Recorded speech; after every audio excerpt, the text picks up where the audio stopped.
Hi everyone and welcome to Service Learning at Northeastern for Fall 2018. My name is Lisa Rowe and I'm the Assistant Director of Service Learning at Northeastern. This voiceover is particularly created for those who are new to our Service Learning Network and those who are unable to attend our partnership orientation event at the end of August. And I'll put right up front that not all of our courses and partnerships participate in this semi-annual event, and to be respectful of our community partners' time, we only invited partners that we knew at that point already had a confirmed partnership moving into the semester. So if you were not there because you did not receive an invitation, that's okay.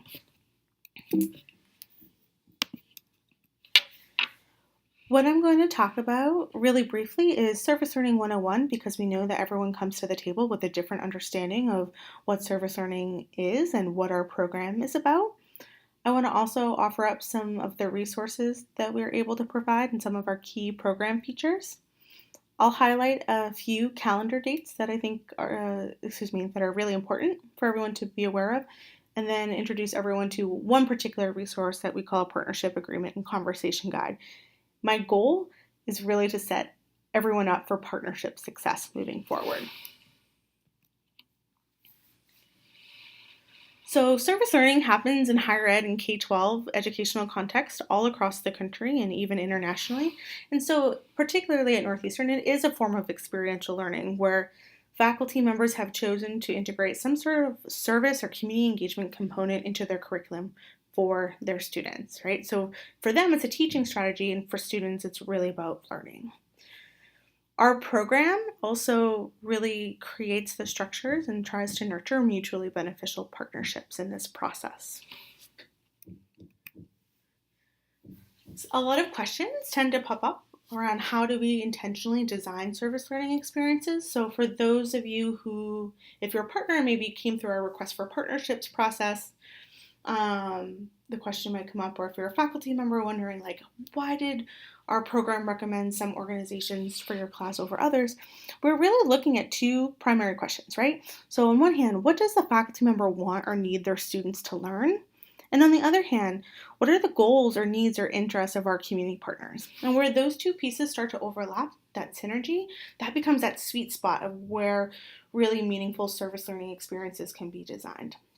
And so while service learning can look a lot of different ways, it might be direct service or create students doing projects or modules or research or workshops. Ultimately, the best partnerships should be achieving these two things, and that has to do with how things are designed to be mutually beneficial. Our network is pretty exciting, pretty large, and so as a program, we're actually part of the Center of Community Service at Northeastern, which is part of the Division of City and Community Affairs. We're connected to the colleges, we have fellows programs, we have advisory boards. Of course, on the community partner side, there's the community partner organizations as well as community members. And you can see a brief kind of projection of what we expect the fall to look like as far as numbers. So over 50 classes touching over 800 students, over 70 community partners, as well as student leaders that are supporting all of this. I want to introduce you now to some of the resources and program features that we have. The first one started last year. It's a faculty resource website, and so for all faculty listening, we recommend you taking a look. We have information on integrating service learning into your syllabus, into your course assignments, working with your service learning teaching assistant, learning objectives, and more. The community partner resource website is brand new, and it's meant to be a similar resource but mirrored for the perspective and for our community partners. So what is service learning? What are some of the resources available for you? We also have, I think our fourth year now, our slog, or our service learning blog. And this has got a nice facelift and been reorganized with some feedback from some members of our network. But this highlights partnership, profiles, student reflections, all kinds of things going on throughout our network. So this can be a great resource to highlight the work that is going on within your partnership, but then also for students to look at ideas and see what others have done in the past. As a program, we also host a Service Learning Fellows program that is currently geared towards faculty who want to go take a pretty deep dive in the service learning literature and think about course design related to this. We host 3 student leader programs, so our service learning teaching assistants are those supporting faculty members in the classroom and with partnerships.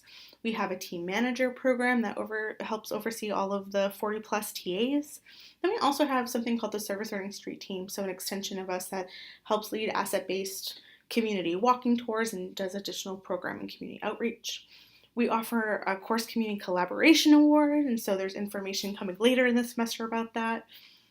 Many of you already know this, but we facilitate a request for partnerships process to help match partners, community partners, and faculty members.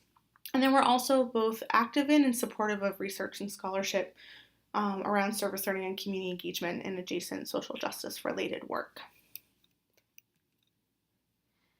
Beyond just our program, I want to share some additional opportunities and resources for everyone.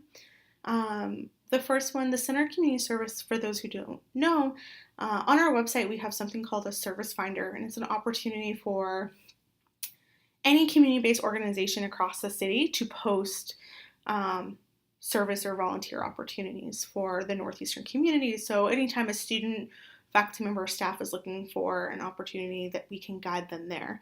Outside of our more formal programming, I should say, we can guide them there. And then they can go on and sort by one time or ongoing or neighborhood and so forth. So it's a really great way to just share other things going on with our partners, with our broader community. The Center Community Service also hosts a semi-annual or annual volunteer fair. I do know that the fall one is Friday, September 14th. It's already at capacity for community partners, but there is a wait list, and I'm happy to connect you with our colleague Tim if you'd like me to put you in touch. But then also for faculty and TAs, this could be a great opportunity for your students to go and introduce themselves to their community partner before they even start serving, just to see a friendly face. Next, over the past year or so, our center has created videos that we are turning into modules, learning modules, to help prepare students for service. And so we're talking about some of the basics, so helping students think about volunteering 101, such as showing up on time, like some of the basic professional skills that maybe not all of our students have. And so not only do we encourage our faculty members to think about posting this on your Blackboard page or introducing them in class, but our community partners are also encouraged or welcome to use them, not only for service learning students, but whenever hosting volunteers from Northeastern. We work with a lot of, like I mentioned in my last slide, a lot of faculty doing research in this area, and so one of our small networks of faculty members who's really excited about this will be launching a 3-part workshop series for both partners and faculty members, so more information coming soon. And then at this point in time, September 4th, we have one more service learning course seeking a community partner. The course is Economics of Crime, and it's focused on criminal justice reform. So if anyone's interested in a potential conversation there, let us know and we can connect you.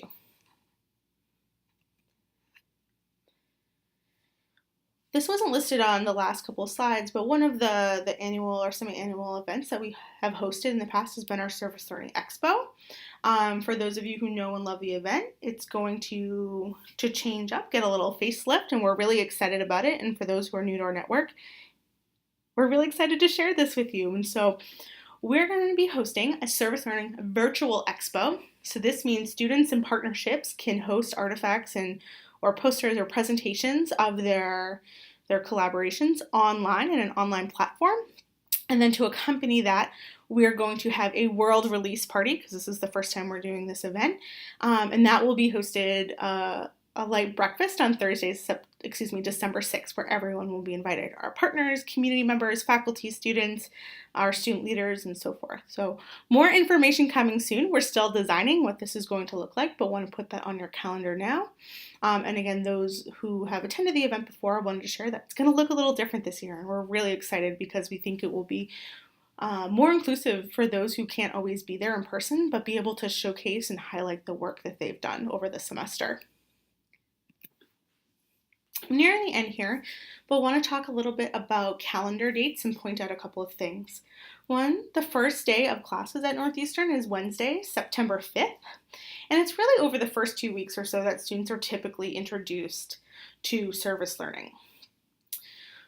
Then our classes for the end of the semester actually end Wednesday, December 5th. So Northeastern's only in class, our fall semester is 3 months. And particularly for our community partners, we know that this is a bit earlier than maybe some of your other partners around the city, and want to point this out so that you don't think we're disappearing on you per se, but we do have to follow the academic calendar because our students just won't be here after that.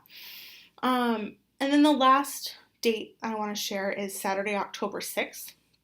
So for faculty and partners, if your students are going to be serving in what we consider a weekly direct service commitment, it's really important that those students start up by Saturday, October 6th. It's for a couple of reasons. One, if it goes later than that, it's harder for them to make a meaningful contribution to their partner. But then also, after that, if they're not serving, it can be really difficult for students to fulfill their course assignments, their reflections, and so forth that are a required part of their course grade. A more detailed version of this can be found in the Partnership Quick Guide that you should have a link to in the email that was sent out to everyone where you access this voiceover.